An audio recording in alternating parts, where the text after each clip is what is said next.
নীল রঙের ছোট হিরে 4। আকাশ থেকে বৃষ্টি, ধন সম্পদ ও সন্তানদের প্রতিশ্রুতি। তিনি কওমকে বলেছিলেন, খোলা বই সূরা নূহ ৭১, 10-12, তোমরা তোমাদের প্রতিপালকের কাছে ক্ষমা প্রার্থনা করো। নিশ্চয়ই তিনি অত্যন্ত ক্ষমাশীল।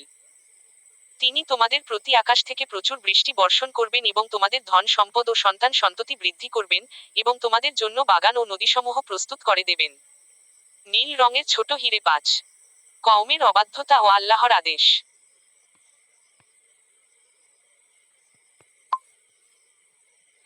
নূহ আলাইহিস সালাম অনেক বছর ধরে যখন কষ্ট সহ্য করে দাওয়াত দিতে থাকেন এবং কওমের জুলুম অবাধ্যতা চরমে পৌঁছায়, তখন তিনি আল্লাহর দরবারে দোয়া করেন।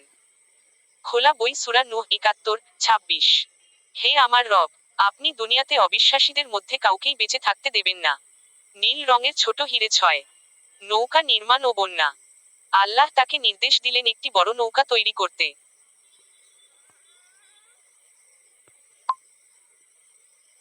খোলা বই সূরা হুদ সকাল 11:37। তুমি আমার তত্ত্বাবধানে ও আমার আদেশ অনুযায়ী একটি নৌকা নির্মাণ করো। নৌকা তৈরি করা শুরু হলে লোকেরা তাকে নিয়ে হাসাহাসি করত।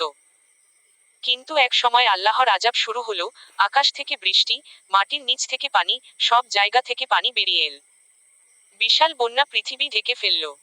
নীল রঙের ছোট হিরে 7। নূহ আলাইহিস সালামের ছেলে ও ফসলের পরিণতি। নূহ আলাইহিস সালামের এক ছেলে ছিল, সে কাফের ছিল এবং নৌকায় ওঠেনি। সে বলেছিল,